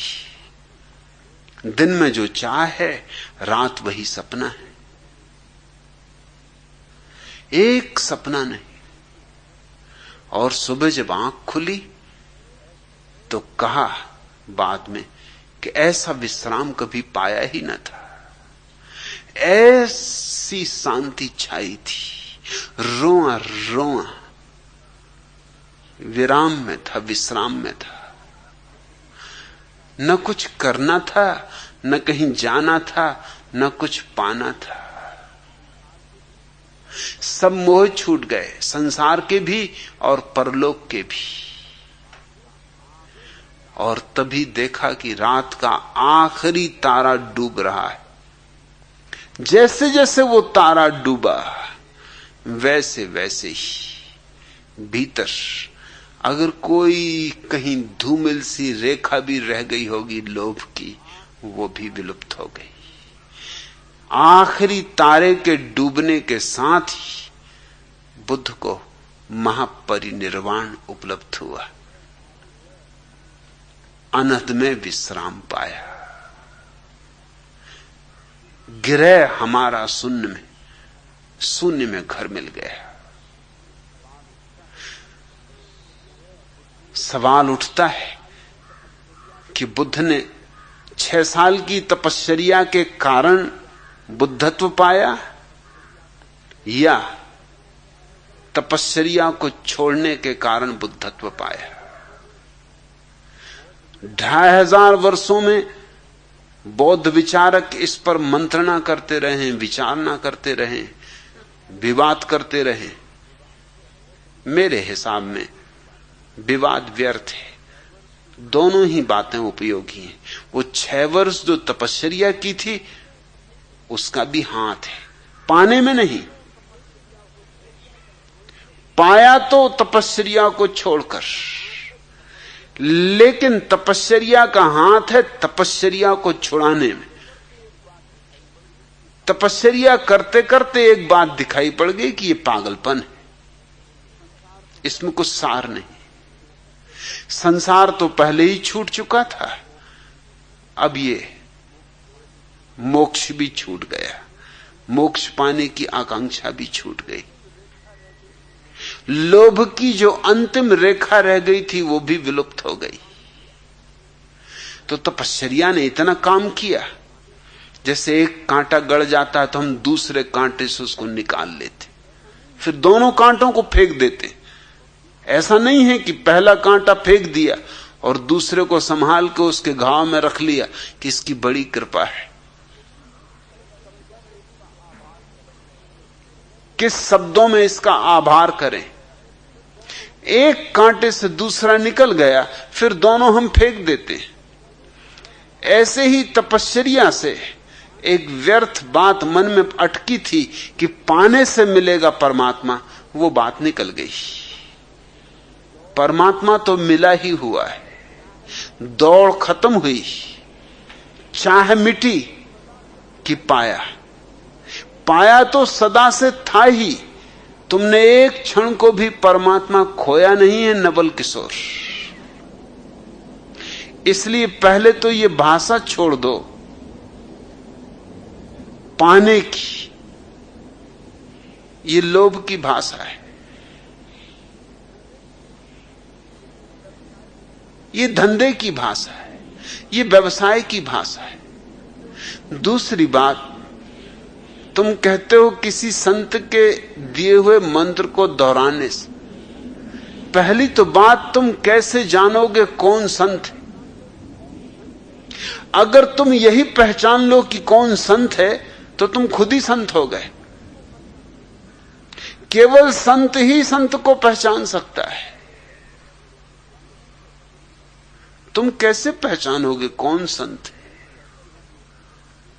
जिसको भीड़ संत कहती होगी उसी को तुम संत मान लोगे, और भीड़ को कुछ पता है? भीड़ तो मूढ़ों की जमात है। एक बात तो पक्की है कि जिसको भीड़ संत कहे जरा सावधान रहना, उस पर तो प्रश्नवाचक चिन्ह लगा देना, क्योंकि भीड़ उसको ही संत कहेगी जो भीड़ की अपेक्षाओं के अनुकूल पड़ता होगा।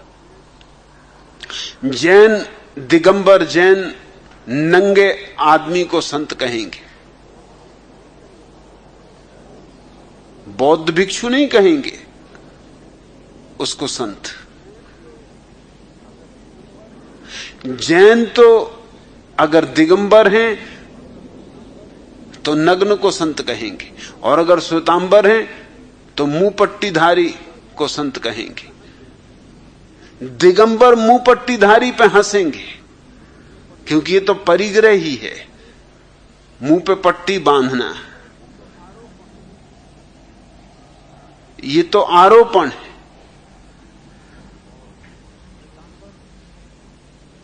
और श्वेतांबर नग्न जैन मुनि पे हंसेंगे कि ये तो अशोभन है, अशिष्ट है, अभद्र है।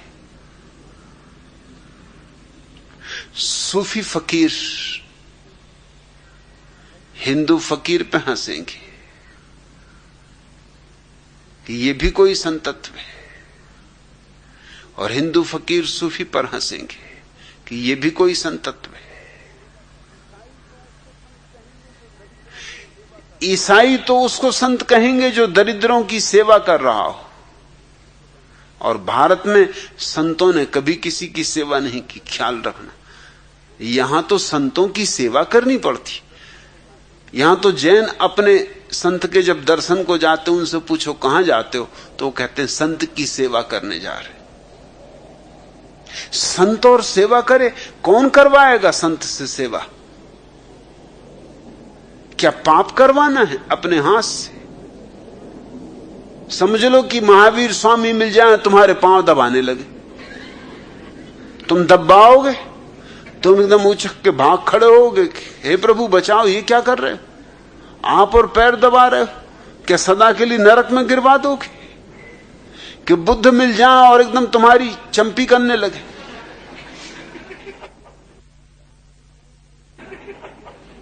मुफ्त भी करा तो तुम कहोगे कि नहीं भैया नहीं करवाना।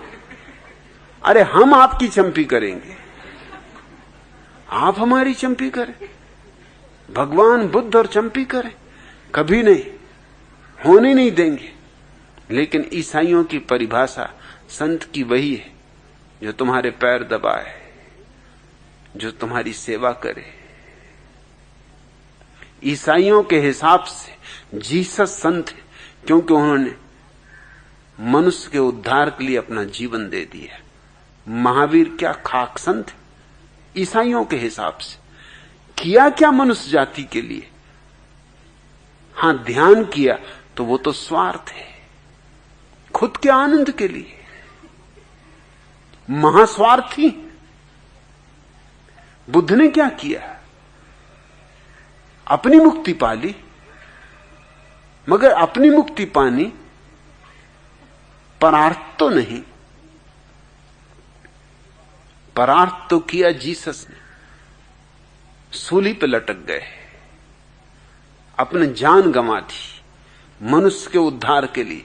ये दूसरी बात है कि उद्धार हुआ कि नहीं, अभी तक हुआ तो नहीं।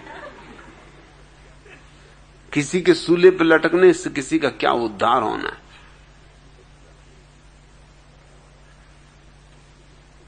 महावीर अपने बाल लौंचते थे, केस लुंज करते थे, और बौद्ध भिक्षु हंसते थे कि ये पागलपन। और बौद्ध भिक्षु की बात में भी अर्थ है, क्योंकि अक्सर स्त्रियां जब पगलाती हैं तो बाल खींचती। तुमने देखे होगा कि स्त्री रूठ जाती, एकदम बाल नोचने लगती। अगर पागल खाने में जाओ तो तुमको कई पागल मिलेंगे जो बाल नोचते। बाल नोचना कुछ पागलपन का हिस्सा है। तो बौद्धों को तो लगा कि महावीर का दिमाग कुछ खराब, बाल नोचना। लेकिन महावीर को मानने वाला मानता है कि महावीर का त्याग परम है। वो उस्तरे का भी उपयोग नहीं करते। अब ये क्या उस्तरे को रखे फिरना? उस्तरा वैसे भी घातक, कहीं किसी पे गुस्सा आ जाए और गर्दन काट दो, या खुद ही पे निराशा आ जाए और गर्दन काट लो। फिर दूसरी बात ये कि उस्तरे पे निर्भर होना, वस्तु पे निर्भर होना है। महावीर तो वस्तु मुक्त है, वो तो किसी तरह की पर निर्भरता नहीं मानते। अब किसी नाई से जाके बाल बनवाना, वो भी जस्ता नहीं। उसका मतलब हुआ कि नाई पे निर्भर हो गए। मोक्ष में पता नहीं नाई मिलते हैं कि नहीं मिलते।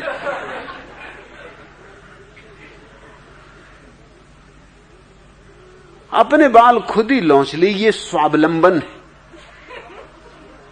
है तो स्वावलंबन साफ लगता है। तुम किसको संत कहते हो? संत की तुम्हारी परिभाषा क्या है? परिभाषा तुमने पाई कहां से? तुम्हारे आसपास जो भीड़ होगी वही तुम्हें परिभाषा दे देती कि इस तरह का आदमी संत होता है। एक बार भोजन करता हो तो संत, इस तरह बैठता हो, इस तरह उठता हो तो संत। भीड़ की अपेक्षाएं जो पूरी करता वो उस भीड़ के लिए संत। नवल किशोर, तुम कहते हो क्या किसी संत के दिए हुए मंत्र को दोहराने से और संत और मंत्र देगा? असंभव। क्योंकि मंत्र शब्द बनता है उसी धातु से जिससे मन बनता है। मन तो मंत्र से ही बनता है। मन का काम ही क्या है? तुमने कभी ख्याल किया? मन का काम है सलाह देना, ऐसा करो, वैसा मत करना। इसलिए तो हम सलाहकार को मंत्री कहते। सलाह देता है कि ये करो, वो करो। मन जो है वो मंत्री है, वो सलाहकार है।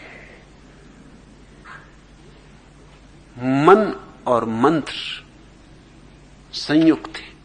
मंत्र यूं समझो कि ईंट है, उसी की ईंटों से बना हुआ मन है। मन से मुक्त होना है, इसलिए मंत्र के द्वारा तो कोई मन से मुक्त नहीं हो सकता।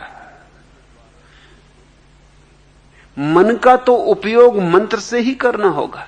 अगर तुम बैठ के राम राम जपोगे तो जपोगे किससे? मन से ही जपोगे।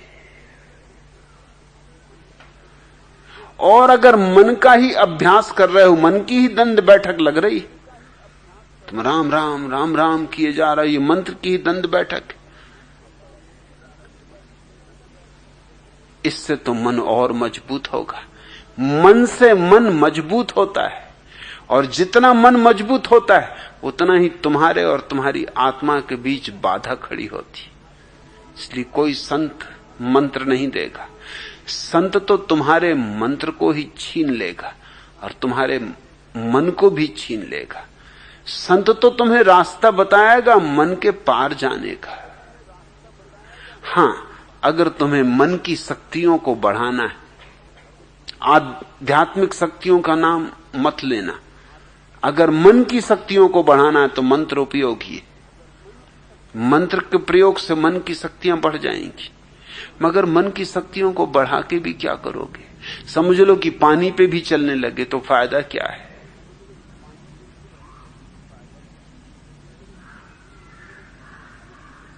वर्षों की मेहनत के बाद अगर पानी पे भी चलने लगे और कांच भी चबाने लगे तो कोई कांच का नाश्ता करना है? और पानी पे चलने के लिए नावें हैं और सरलता से तैरना सीख सकते हो। लकड़ी की जरा सी डोंगी काम दे देती है। उसके लिए वर्षों की मेहनत करना और पानी पे चलना सीखना और कांच चबाना किस लिए? क्या फालतू बोतलें वगैरह फेंकने में बहुत दिल दुखता है कि कैसी बहुमूल्य चीजें फेंकी जा रही? अरे आज अगर मंत्र सिद्ध होते चबा लेते। क्या करोगे? अगर दूसरों के विचार भी पढ़ने लगे, अपने ही विचार पढ़ के कुछ नहीं मिला, दूसरे का विचार पढ़ के क्या मिलेगा? और कचरा अपना ही काफी है, और दूसरे का कचरा और लेके क्या करोगे? दूसरा अपने विचारों से मुक्त होना चाह रहा है और तुम उसके विचार पढ़ने को उत्सुक हो। मंत्र से मन की शक्तियां जरूर बढ़ सकती। क्यों? क्योंकि मंत्र एक खास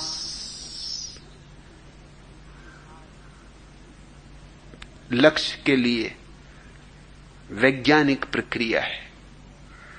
वह लक्ष्य तंद्रा, अंग्रेजी में जिसको हिप्नोसिस कहते हैं, उसके लिए हमारा पुराना यौगिक शब्द है तंद्रा।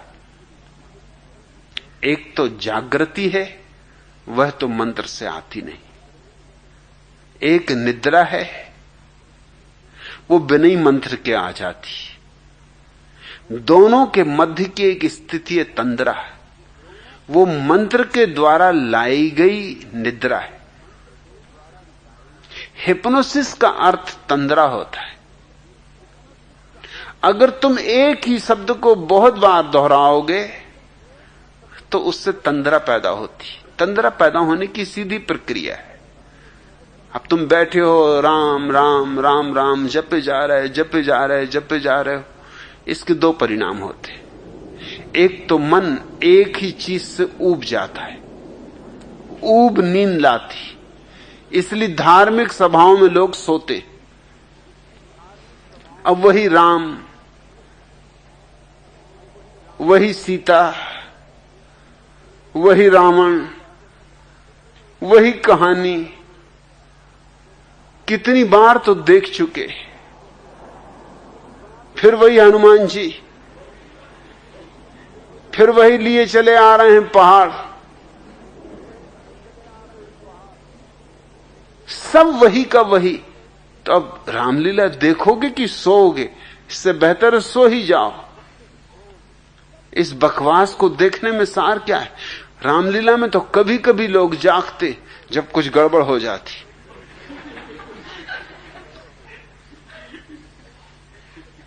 जैसे ऐसा हुआ एक बार,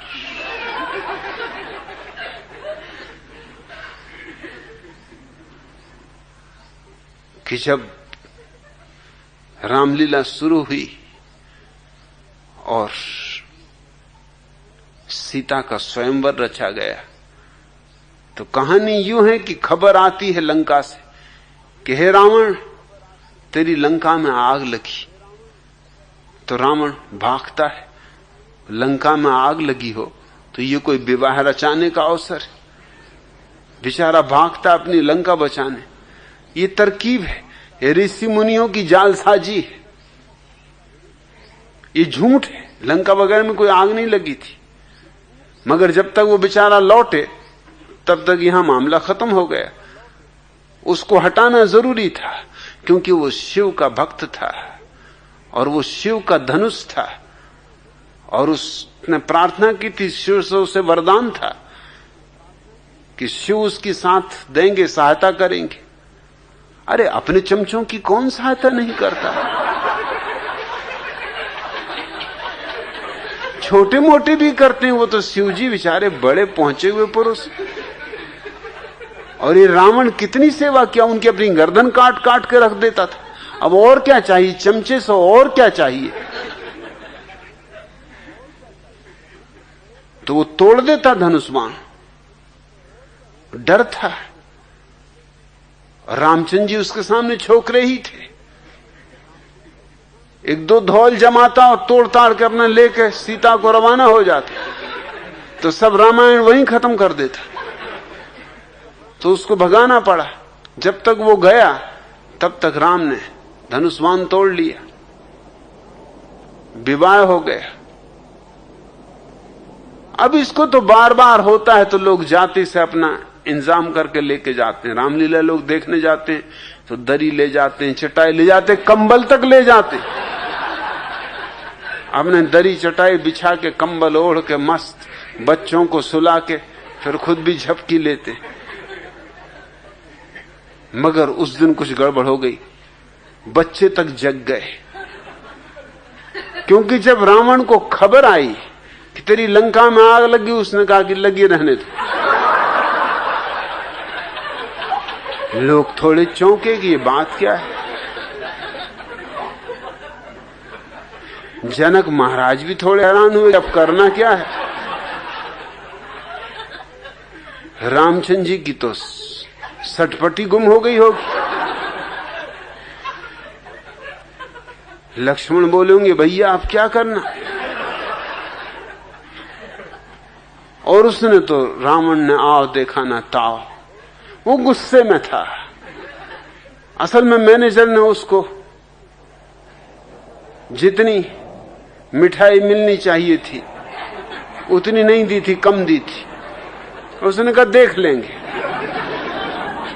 उसने पहली अवसर हाथ आया दिखा दिया, उठा और उसने तोड़ दिया धनुष। धनुष भी क्या था, कोई शिवजी का धनुष, ये इसकी पौड़ी रखी हुई थी बांध के। उसने तोड़ ताड़ के कई टुकड़े करके फेंक दिए, एक दो नहीं।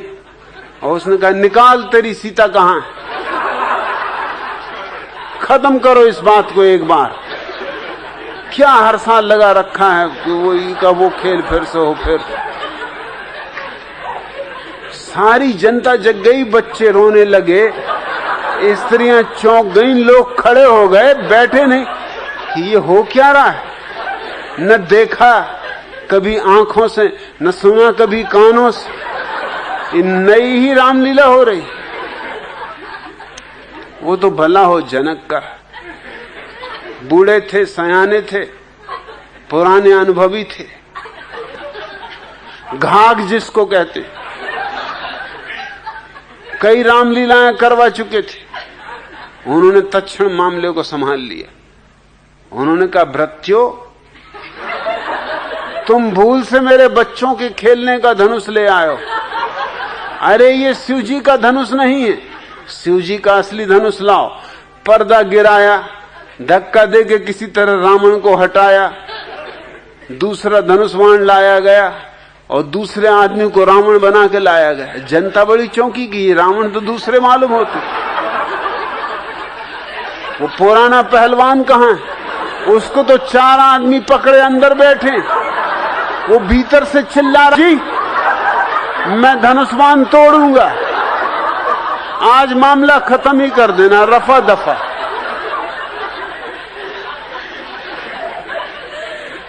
किसी तरह उसको मिठाई दी, समझाया बुझाया कि भैया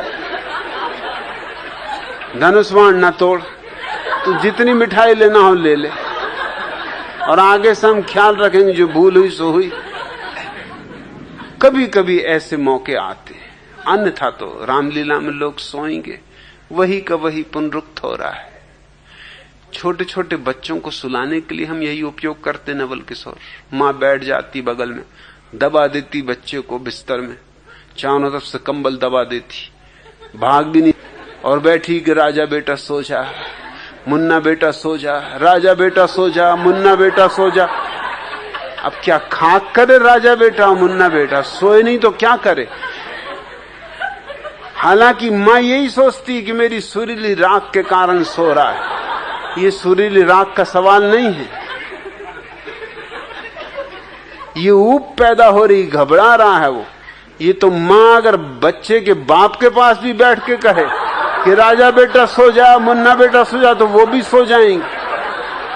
अगर नींद ना आएगी तो भी कम से कम बहाना करेंगे, घुर्राने लगेंगे कि आ गई भाई, नींद आ गई, तू जा, अब हम कभी ना उठ। तुम जब जपते हो मंत्र तो तुम केवल तंद्रा पैदा कर रहे हो, निरंतर की पुनरुक्त से तंद्रा पैदा होती, इससे कुछ आध्यात्मिक जीवन का संबंध नहीं। और तुम पूछते हो कि क्या इससे कुछ अधिक आध्यात्मिक विकास नहीं होगा? अध्यात्म का कोई विकास होता है? अध्यात्म तो तुम्हारे भीतर पूरा का पूरा मौजूद है, सिर्फ भीतर आंख ले जानी और प्रकट हो जाता है, उसकी अभिव्यक्ति होती, विकास नहीं। और इसलिए मैंने कहा है कि जो ना समझ वे ही केवल मंत्रों में उलझते, समझदार को तो मन से मुक्त होना है। विश्राम का अनहद में विश्राम होगा। आज